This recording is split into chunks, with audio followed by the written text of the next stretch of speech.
They said it was a fake family. But what if the lie became something more real than any truth they've ever known? Beneath the glass domes of an alien moon, a human man once labeled disposable now finds himself at the center of an impossible future, raising a child not born of his blood, loving a woman not born of his world. But when a quiet morning ends with a soft scan, and two hearts realize they've created life together, the past doesn't matter anymore. Only the rhythm does. And in the stillness of that moment, when she whispered, "I think we're going to need a bigger bed," everything changed. Stay with me. What began as survival is about to become something no interstellar directive ever predicted. A new kind of family, a new kind of love, and a truth the galaxy may not be ready to accept. It was the kind of cold that didn't just touch skin, it sank into bone. Rain hissed against the domed surface of mining outpost Theta 7, a place forgotten by light and governed by machine. Night here wasn't measured by stars, but by the flickering pulses of malfunctioning LED strips and the hum of overworked reactors. Eli Carr moved like a ghost through the mist, his breath swirling in the air like whispers of something unsaid. A solitary figure clad in a thermal cloak stained by coolant and time, he had long since abandoned the idea of conversation or companionship. He spoke to vents, to circuits, to gravity regulators that never answered back. He wasn't supposed to be outside that night, but the hydroponics regulator had pinged with a pressure drop. False alarm, probably. Still, protocol was protocol, and Eli followed protocols like others followed God's. That's when he heard it. A sound not made by hydraulics or worn bearings, not the chirp of scanners or hiss of nitrogen. No, it was smaller, fragile. It trembled in the air like a cry trying not to be a cry. Eli froze, turned, stepped toward the row of nutrient waste crates behind the hydroponics bay. His boots squelched in algae. The lights buzzed and dimmed. Then he saw her, wedged between two crates marked decomposable biomass. There was something, someone curled beneath a shredded solar tarp. The tarp glowed faintly under the rainlight, casting a broken shimmer across a small, slender form.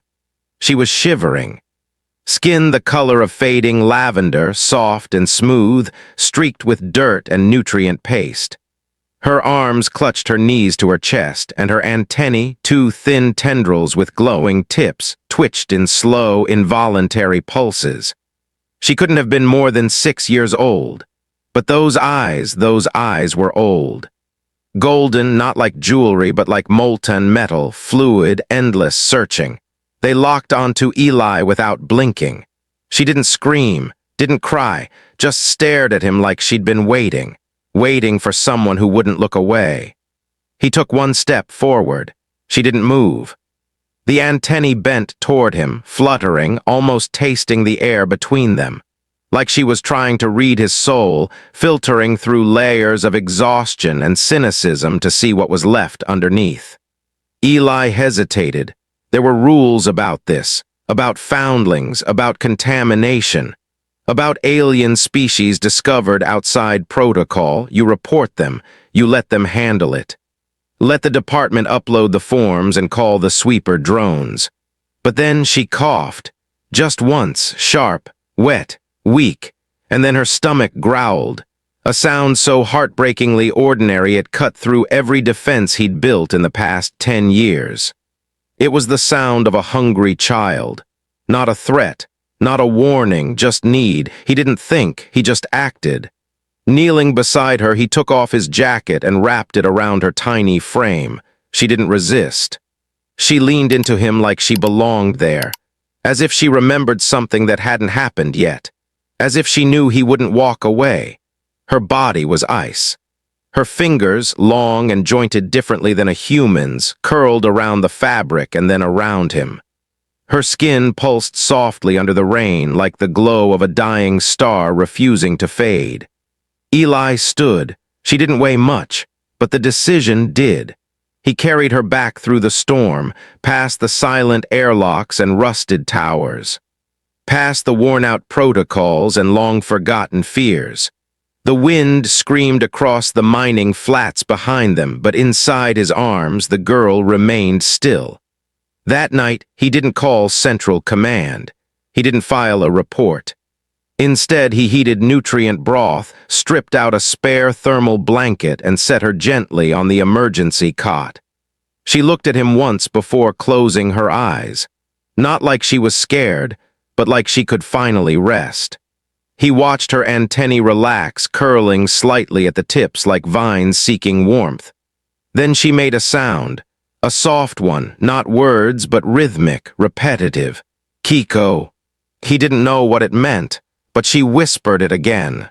Kiko. So that's what he called her. And in that quiet, flickering silence, as rain beat down on steel roofs and distant alarms whined into the void, Eli Carr, a man who hadn't touched another soul in years, found himself staring at a child not of his world. Not knowing this small moment of kindness would soon spiral into secrets far older than his outpost. A web of interstellar laws, exile, forbidden bonds, and a choice that would test not his strength but his heart. Because some acts echo across galaxies, and some children are never truly lost, they are sent. She didn't speak for 3 days, not in any language Eli could understand. But her presence filled the room like gravity, quiet, unseen, yet inescapable. She blinked slowly, antennae moving in soft pulses, emitting a faint sound. A subtle chirp, barely audible, like rain tapping glass from the inside. It wasn't random. It was rhythmic, repetitive, musical in a strange, alien way. He began calling her Nara. It suited her like the name had always been there, just waiting to be remembered. They lived in silence at first. Not awkward silence, but something gentler. Wordless understanding. She never cried, never panicked, just observed everything. How the light hummed differently when it passed through the filter grids. How steam from the coffee maker rose in spirals, not plumes. How Eli's fingers shook slightly when he thought she wasn't watching. She was always watching. She didn't eat food. Not the kind meant for humans. She rejected broth, bread, protein packets. But when she caught him replacing a depleted power cell in the emergency light panel, she crawled toward it, plucked it from his hand with careful fingers and, without hesitation, bit clean through the casing. It fizzed, hissed, glowed for a moment in her throat. Then she smiled. He should have panicked. He didn't. He laughed. For the first time in longer than he could remember, it became their joke. He'd call them spicy batteries, and she'd blink twice, chirp chirp in amusement. He started keeping a stash of low-voltage cells in a drawer labeled treats. She never took more than one, never asked. Just waited until he nodded, then accepted it with a reverence he didn't fully understand. Over weeks, a routine formed. He would wake to the soft rustle of her moving around the living module, antennae glowing faintly in the dark. She didn't like the overhead lights, too harsh, so Eli installed dimmers, soft filters. He adjusted the temperature, too. Her skin changed color with the cold, paler, almost translucent. But in warmth, she became violet dusk. A living twilight. He taught her to whistle. She taught him silence. He showed her chess, though she never fully grasped the rules. Still, she loved the pieces, touching them, arranging them into spirals, strange patterns that reminded him of orbital paths or fractal growths. Sometimes he'd find them in symmetrical designs, the Black Queen always lying flat, like a fallen star. At night, he'd read out loud, old Earth books he barely remembered owning. She would curl beside the vent, listening not to the meaning but the sound, the cadence, the pauses. Her head would tilt slightly at moments of tension, her antennae twitching as if sinking to emotion itself. They never spoke a shared word. But when she offered him her hand, small, four-fingered, palm warm and textured like smooth coral, it said more than 1,000 languages ever could. She trusted him. And he, against all logic, against training, against reason, trusted her back. Time passed strangely on Theta 7. You didn't measure it in days or months, but in reactor cycles and ration shipments. 2 Earth years bled away, but it felt like less. Or more. Eli wasn't sure. What he did know was this. He stopped feeling alone. The walls no longer echoed. The silence no longer stung. The scent of static and rust was replaced by ozone and her faint lavender presence.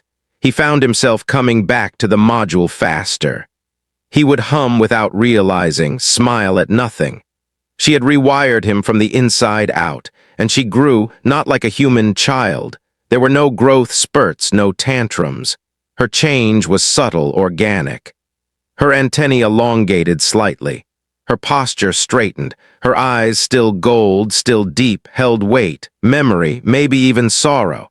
One evening he caught her staring at the star screen, not watching, searching. That's when he knew.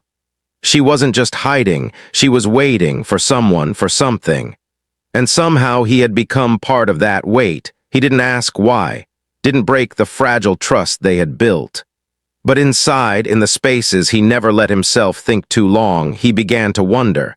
Where did she come from? Why was she alone? And what kind of being leaves a child in a crate? He didn't know it yet, but answers were coming. And they would cost him everything. It came not like thunder, but like a whisper with weight. A knock that didn't echo, but sank into the walls like cold.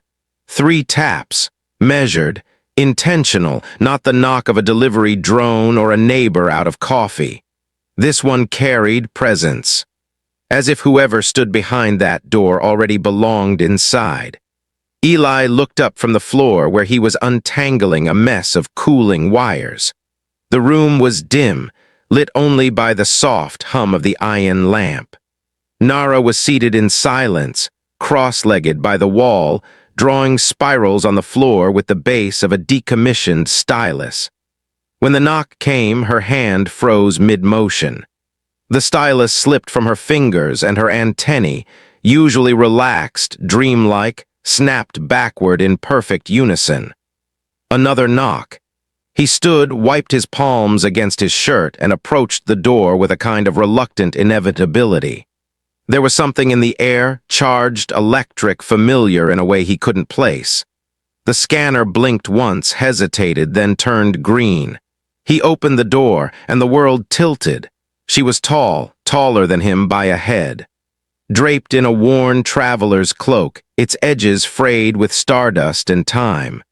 Her skin shimmered like dusk on a frozen lake, lavender with an undertone of grief. But it was her eyes that stopped him cold. Liquid gold, identical to Nara's, but heavier. Eyes that had seen loss, distance, war, and yet still carried hope barely. She didn't speak at first.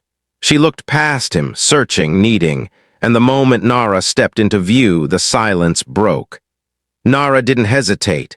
No fear, no confusion, just instinct. She ran.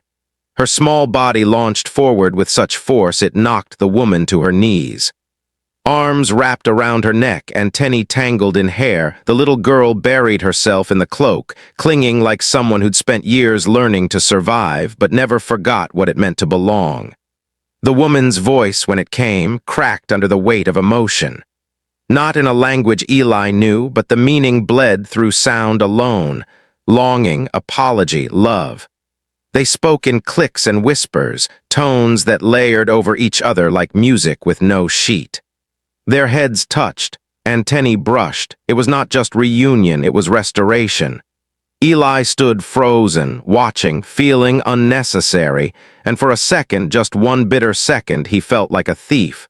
She was hers, always had been. Then the woman looked up, stood. Her arms never left Nara's shoulders, but her gaze locked onto Eli's, and there was something in it he didn't expect.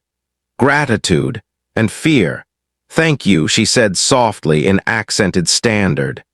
"Thank you for keeping her safe." Eli tried to respond, but words stuck. He nodded, voice lodged in his chest.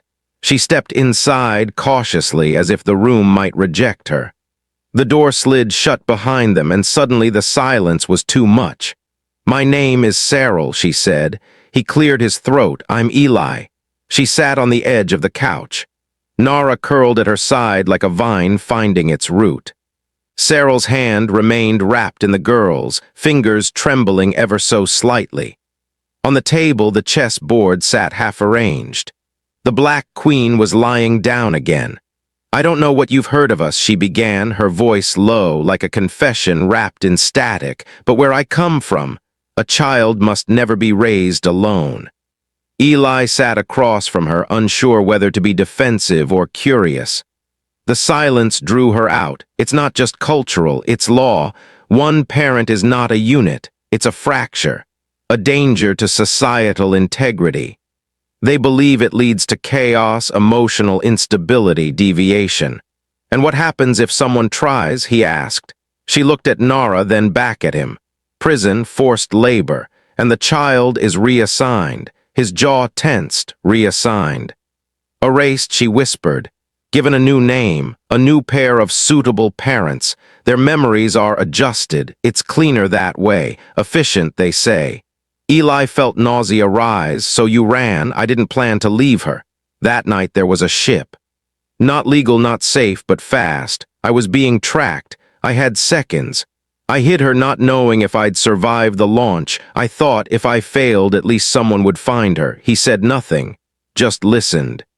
Watched her hands tighten on Nara's back. "But now they've found me again. They're closing in. I can feel it. Biometric sweeps, atmospheric anomalies. They're searching this sector. I won't be able to run again, not with her, not alone." She looked up, eyes fierce behind the desperation. "I need your help, Eli, not just for tonight, for however long it takes. I need you to pretend we are complete." The words landed like a drop in still water, sending ripples through everything unspoken. "You want me to be what? Your husband? I want you to be her father, publicly, on record, for the inspectors. Just until I can file asylum, get papers, build an identity that can't be traced." He shook his head slightly, disbelief warring with instinct.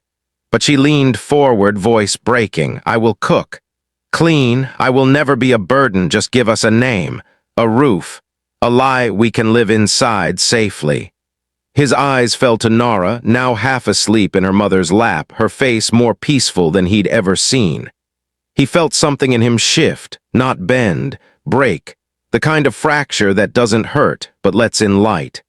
"All right," he said, almost whispering. "We'll be a family." Her hand reached across the table, not to shake, but to anchor.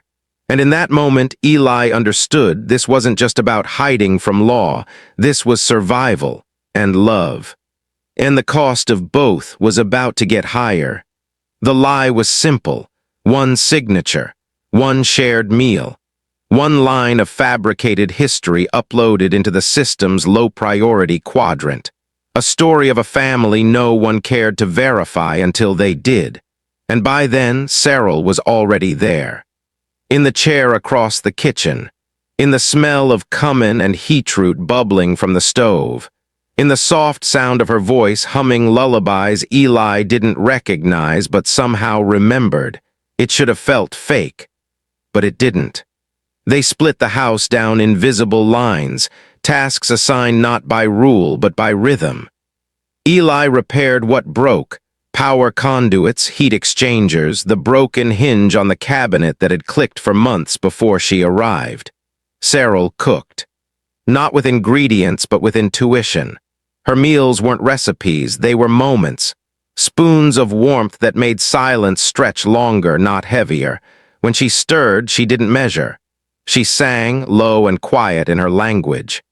The food tasted like memory. Nara, once a shadow, began to bloom. She danced, not human steps, but sways and spirals, echoing an older world with every tilt of her chin and flick of her wrists.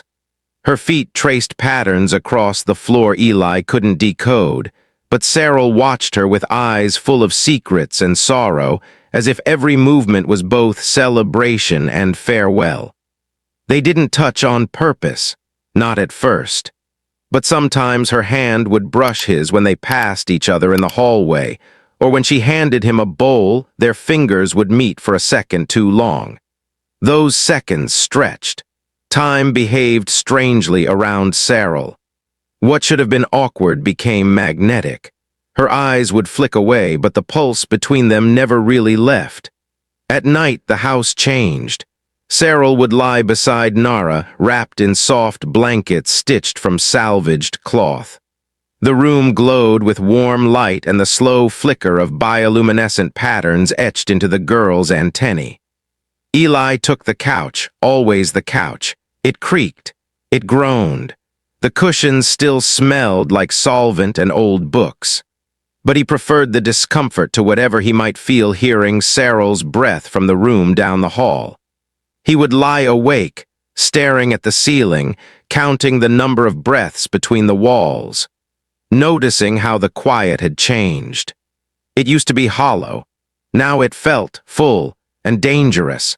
There were no declarations, no stolen kisses, just a slow unraveling, a shift in gravity. And with every passing day, the line between truth and fiction blurred until the lie they told others became the thing they clung to for themselves. He stopped imagining life before her, before Nara, before the knock. One night, a storm moved across Theta 7. Dry lightning cracked the sky open in violet streaks, illuminating the colony's towers in flashes of bone and steel. Wind howled through the air ducts. The lights flickered. Eli rose to check the breakers. As he passed the hallway, he saw her. Cyril was standing by the window, wrapped in a faded shawl, her silhouette etched in starlight. Her antennae glowed faintly, mirroring the storm. She didn't turn when he approached, just stood there, still, listening. "I thought you'd be asleep," he said quietly. "I don't sleep much anymore," she replied, her voice soft but firm. "Not when the air smells like sensors." He didn't ask what she meant. She didn't explain. Instead, she turned. For a breathless moment, their eyes met. His weary but open, hers old and brilliant and cracked down the middle. She stepped closer. Her hand brushed his as if by accident, but they both knew better. "I used to dream of having a place like this," she whispered. "A home that didn't require me to lie to exist inside it."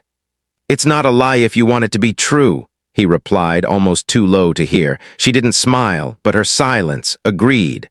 Then Nara stirred in the other room, a soft chirp, a call. Cyril stepped away. No goodbye, no explanation. Just distance again, but the crack had formed, and something inside them had begun to shift, gently, dangerously, undeniably. They were still pretending, but only because the truth had become too precious to say out loud. The night was still, too still.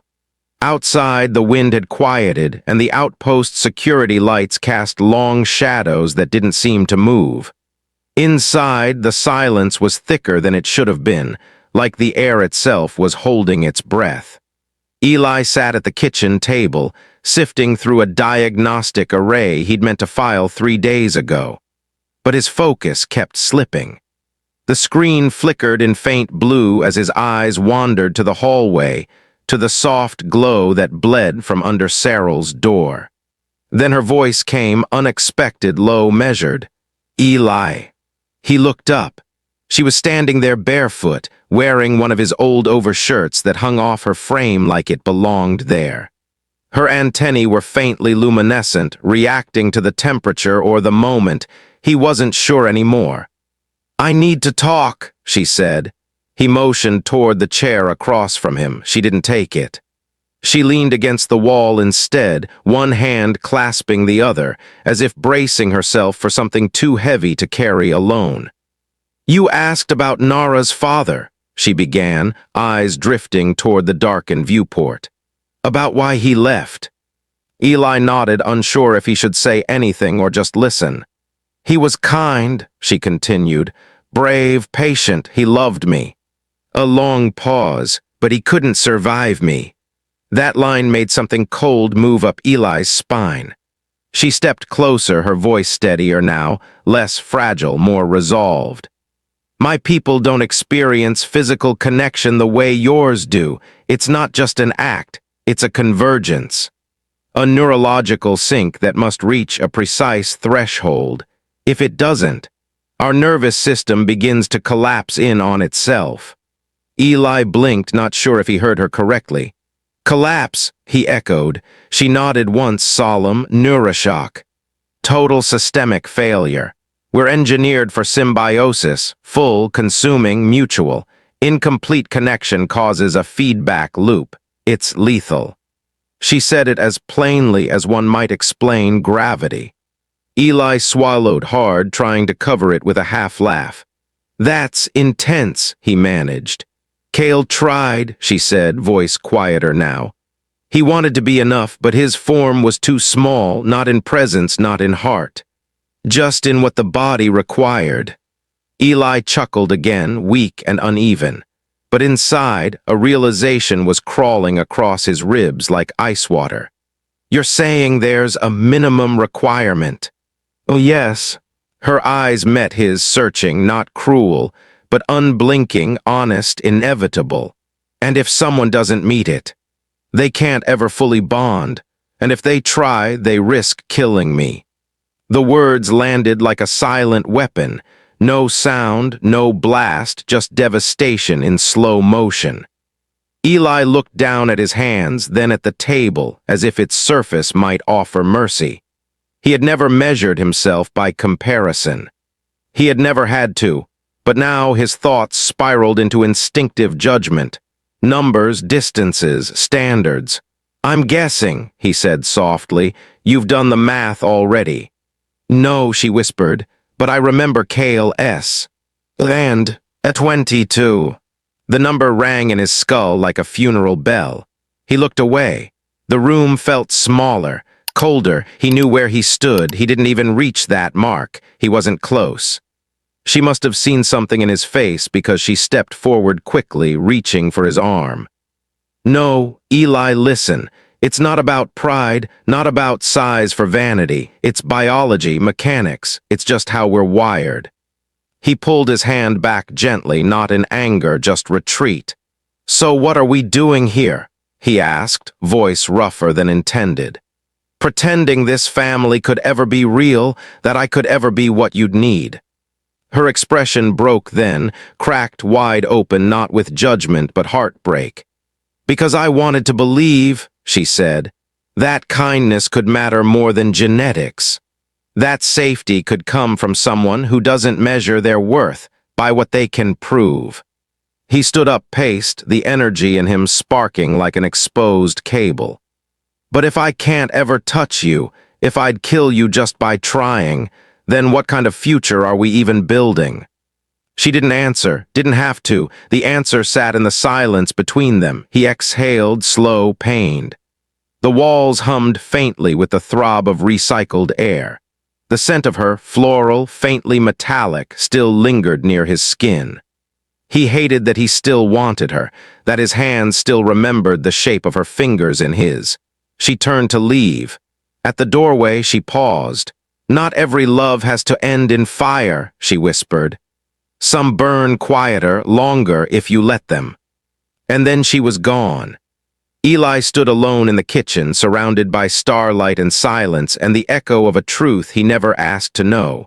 She was right. He was kind. He was strong. But in her world, he might still never be enough.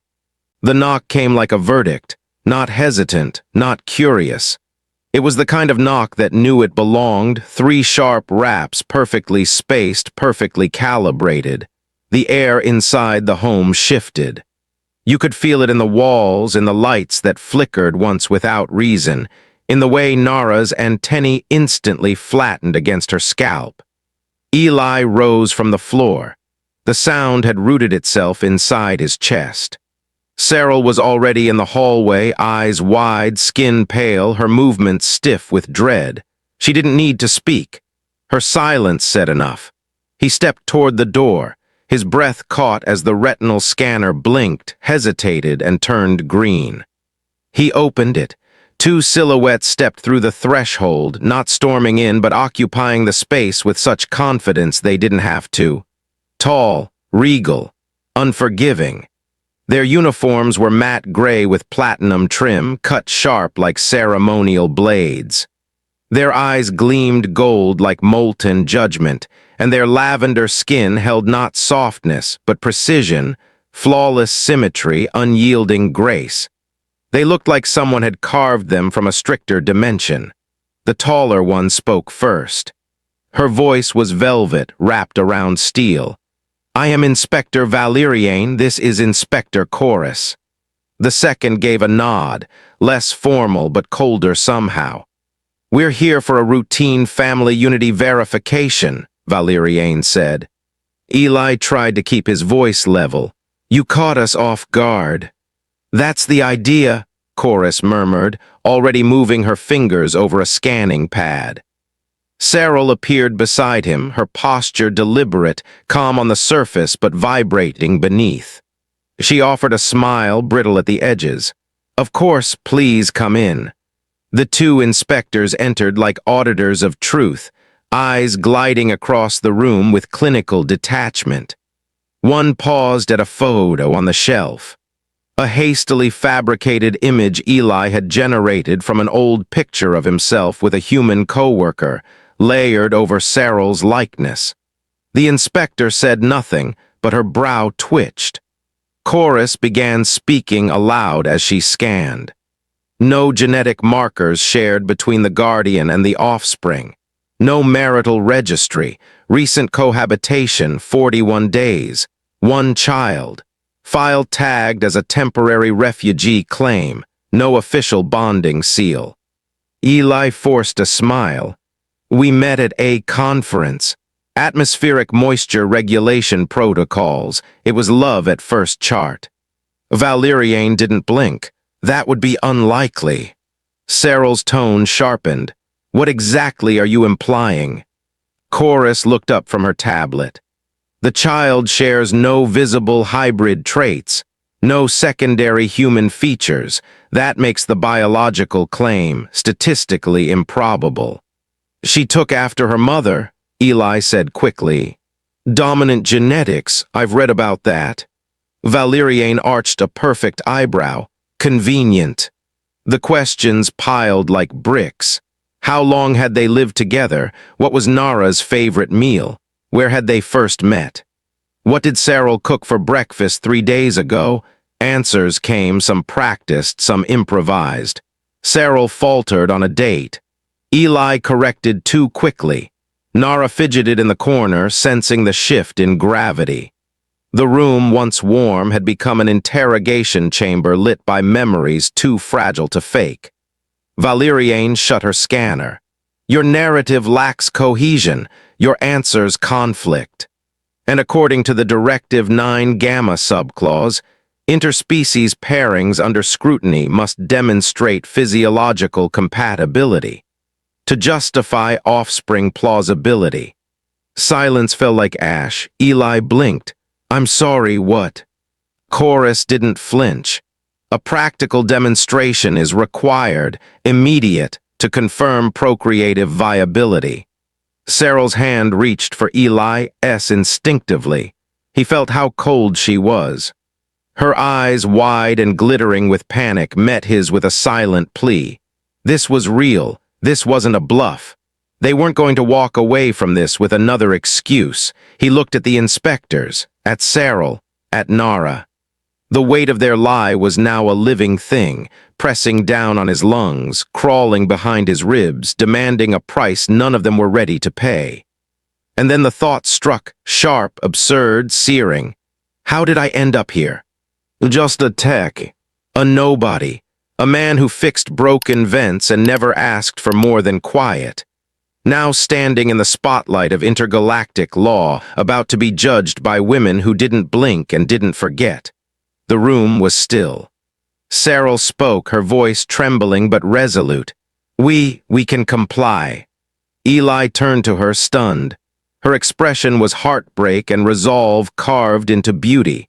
She was shaking but standing. Chorus nodded, entirely professional. "We will observe from a neutral position. Proceed." Nara was ushered gently into her room, headphones placed over her ears. A soft kiss on the head from Cyril, whose lips lingered a little longer than they should.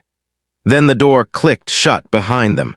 Back in the living room, the inspectors took their seats. Valeriane crossed her legs with slow precision. Chorus adjusted her data slate, ready to log findings. They weren't predators. They were archivists of compliance. This was just another file in the system. Eli stood paralyzed, sweat rising beneath his collar. He looked at Cyril. She looked back and nodded. Not because she wanted to, because she had to, not for herself, but for the girl whose entire future depended on them making this impossible lie real. The air was still. The silence stretched, and the moment that would change all of them began. There was no more room for pretending. The walls had heard too much. Nara's door clicked shut behind her, the quiet hum of her headphones shielding innocence from everything that would unfold.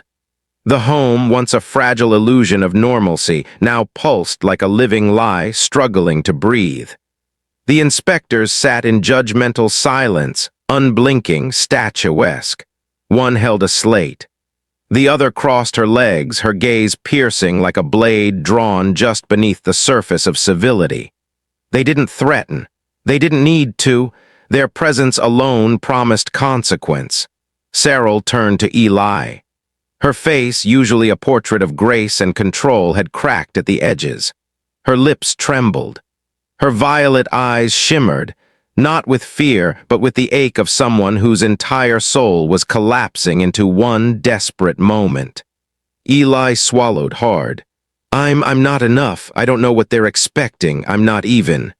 She stepped closer, her hand reaching for his like a drowning woman finding a single breath of air. Her voice was barely a whisper, but every word burned. "Just try. Even if I die, I'll die knowing you tried."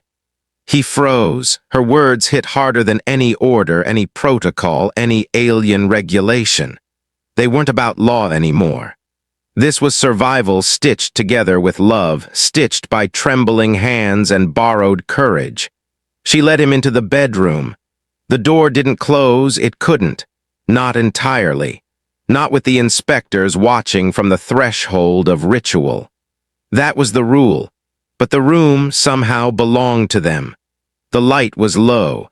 Dust shimmered in the air like stardust caught in breath. The bed was small, unremarkable, but right now it was a stage where everything that mattered would be measured, dissected, recorded. Eli stood there, his hands shaking. His heart was a storm, his body a war zone between panic and purpose. Cyril faced him.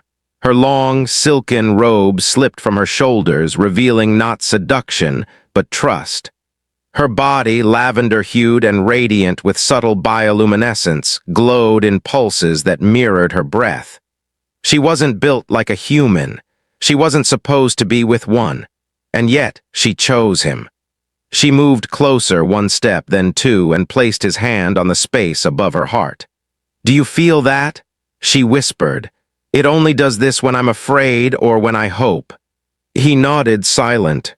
His fingers trembled, but he didn't pull away. Then her lips met his, not with rehearsed precision, not as an act. It was chaotic, desperate, real, and something strange happened. Her glow changed. It deepened, moved. It wasn't just reaction. It wasn't reflex. It was response. Her body arched into him, heat blooming where there should have been caution, chemistry igniting where logic should have intervened. Her breath caught. Then came the sound, a gasp, startled and sharp, that twisted into a low, rising moan. Her fingers dug into his shoulders like talons of silk. Her body trembled, not in resistance, but revelation. Her voice cracked, wild and breathless. What is this style?" Eli, dazed, met her gaze. It's human rhythm. And in that moment, it stopped being a demonstration. It became an evolution. Cyril's skin shifted again, markings that hadn't been there began to bloom, faint lines glowing beneath her skin like constellations in motion. Her pupils expanded, her spine arched. She shuddered. A sound escaped her lips, not alien, not human, but something older, deeper. A release. Outside the room, the inspectors exchanged a glance. Valeriane's grip on her slate loosened. Chorus, unblinking, whispered under her breath, "That wasn't in the files."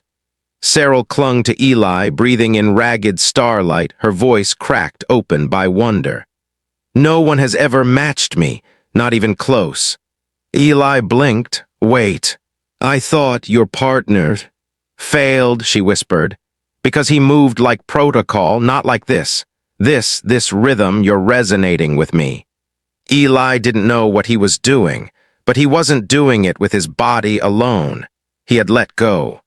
He had surrendered, not to fear, not to duty, but to her completely. And in return, she let him in, not just flesh, but code, culture, pain, longing, everything she'd buried, every scream muffled by exile, every night alone hiding her daughter from systems that would rip her apart. She gave that to him, and he didn't flinch.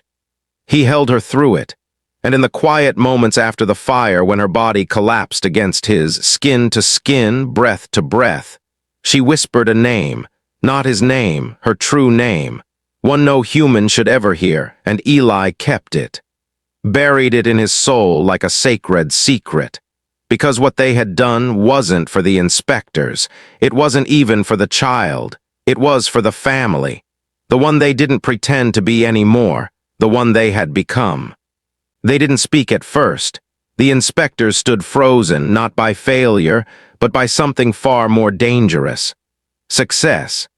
In their cold hands, the slate still pulsed softly, capturing biometric readings in real time. One of them, Valeriane, a woman carved from obsidian elegance, blinked for the first time in minutes. Her eyes narrowed, not in judgment but fascination. "Incompatible yet harmonized," she murmured. "Primitive technique, inefficient. Highly energy-consuming." She looked up slowly.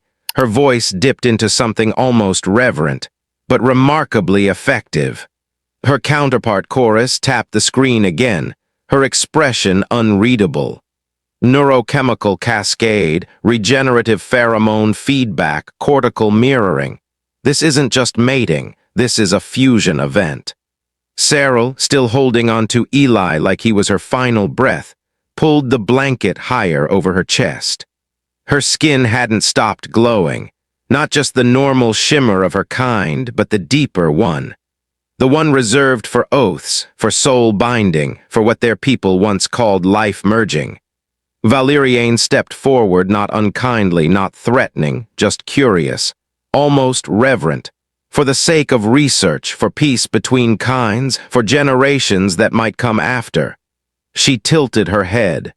"Would you demonstrate this method? Again?" Eli blinked, his muscles tensed. He looked at Cyril, and Cyril, she was trembling, not from shame, not anymore, but from the weight of everything left unspoken. Her eyes searched his. She didn't beg. She didn't plead. She believed. "For our daughter," she whispered, voice barely above the sound of the shifting sheets. "For the future." He heard more than words. He heard exile, hunger, fear. He saw her running for years from systems that deemed her unfit, from planets that deemed Nara a mistake. He saw her sleeping in alleys, smuggling medicine, teaching Nara to dance in the dark so she wouldn't cry. All of it, all that agony, hidden behind that regal calm. And now this moment stripped of disguise, of pride, of protocol, where she had nothing left to lose but him. Eli looked at the inspectors, cold, scientific, watching. Then back to Cyril, and suddenly this wasn't about science anymore. "I won't perform for them," he said, quiet but firm, "but I'll show them what it means." He reached for her, not to claim, not to dominate, but to anchor. Their hands met, her fingers wrapped around his like ivy around stone. He pulled her gently upright. Her robe slid from her shoulders, revealing not just a woman, but a species blooming. The markings that had begun in the last scene were now fully alive, pulsing like breath across her collarbones, swirling like ancient runes down her sides. Each one hummed with light that wasn't visible to the human eye but was felt. In the chest, in the blood, in the soul, Valeriane's slate flickered. New energy frequency detected. Is this post-contact evolution? Eli moved slowly, his hands trailing up Cyril's arms. She gasped, a sound of recognition, of return. "This isn't just instinct," he said, his voice almost like prayer. "This is a choice." Their lips met again, not for protocol, not for proof, but because they wanted the world to see what it meant to cross species, systems, expectations, and still find something worth holding onto. Her legs wrapped around him. Her breath grew shallow, not out of need but surrender. Chorus turned away, eyes wide, cheeks flushed with a color not native to her race. Her voice came low. "They're not just compatible. They're rewriting the protocols." And for a moment the room wasn't a test chamber. It was a cathedral. The inspectors stood silent. The slate stopped recording, and the world changed just a little, not because of power, not because of war, but because, somewhere in that small bedroom, two beings refused to obey the boundaries of what was expected, and made something new instead. It began with a whisper behind a locked door, but by morning it had become a shift in gravity itself. Eli woke before the sun crested the crater's edge, his breath catching as he watched her sleep beside him. Cyril, wrapped loosely in soft, gray sheets that shimmered faintly with her pulse. For the first time since they'd met, she wasn't curled in caution. She wasn't watching the shadows. She was at peace. And he, Eli Marcus, the man who once couldn't fix his own damn life, had somehow become the reason. A knock echoed through the quarters, sharp, measured, but no longer menacing. When he opened the door, the two inspectors stood waiting, their faces unreadable, their slate humming. "Your demonstration," said Valeriane, "was sufficient."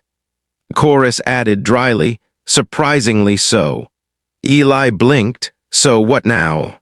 Valeriane tilted her head, then for the first time offered something akin to a smile, one sculpted in respect rather than protocol.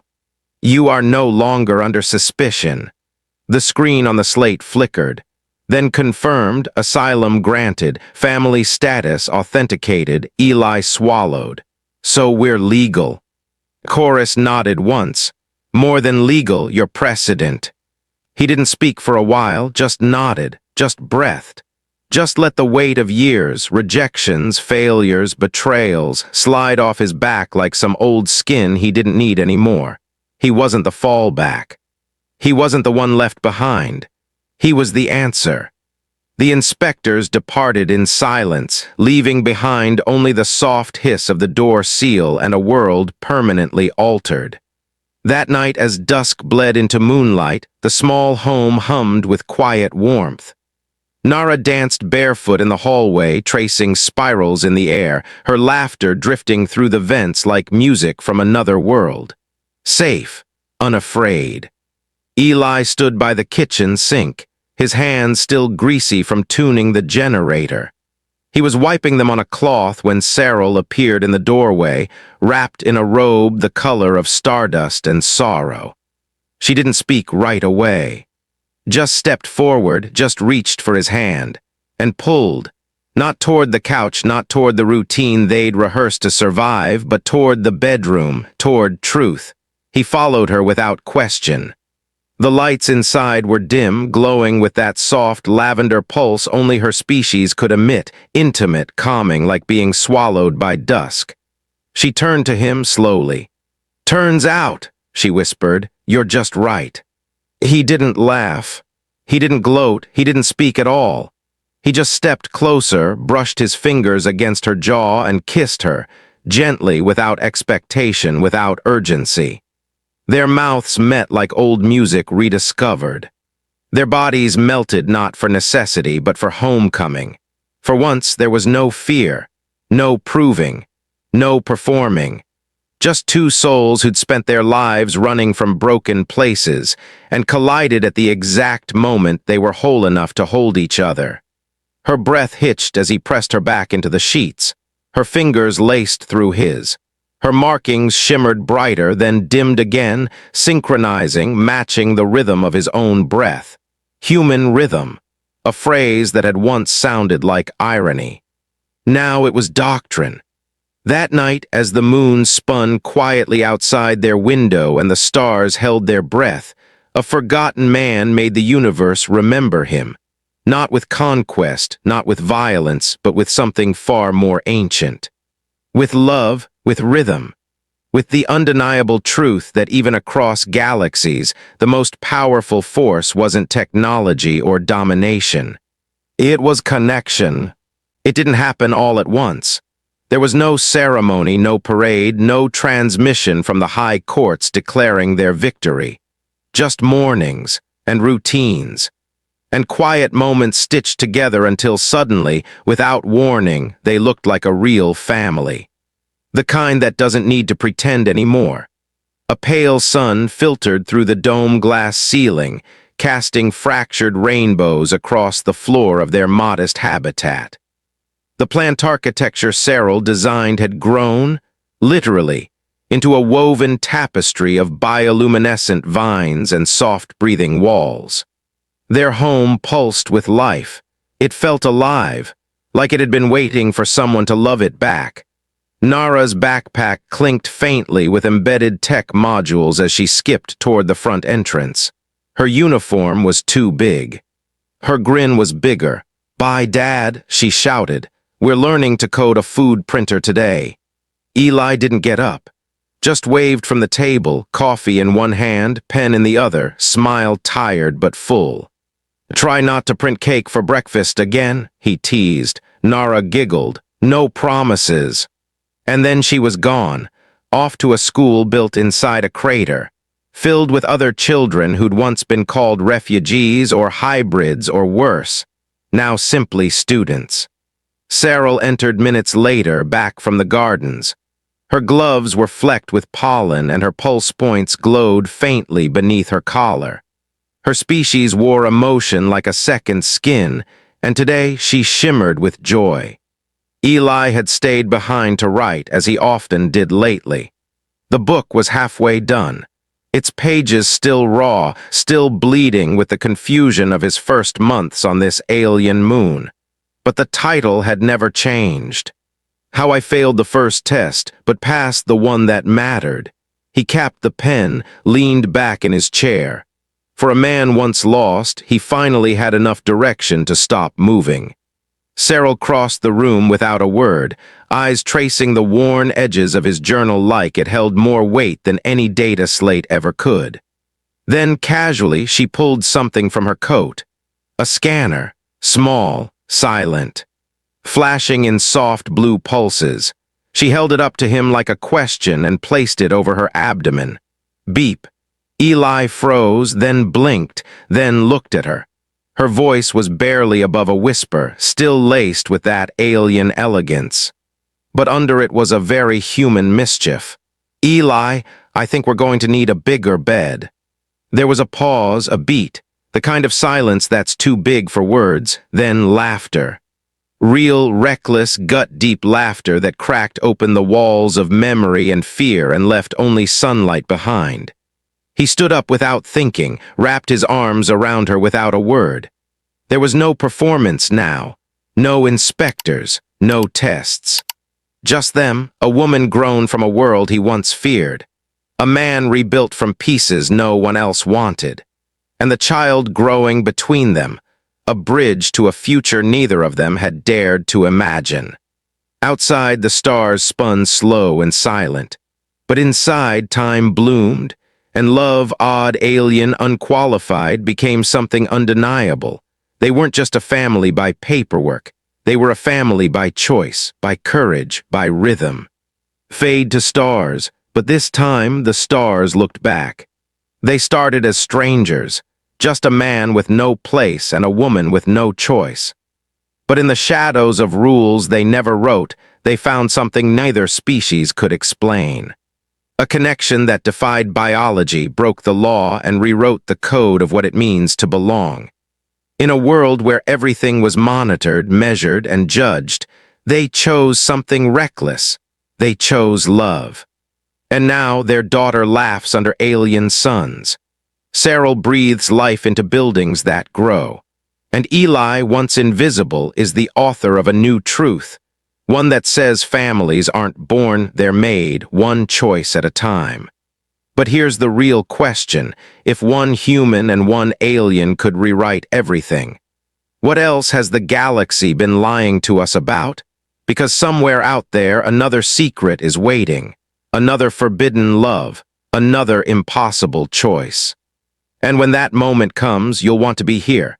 This is Alien Chronicles, and the story has only just begun. Subscribe, stay curious, we're not alone. Not in the ways you think.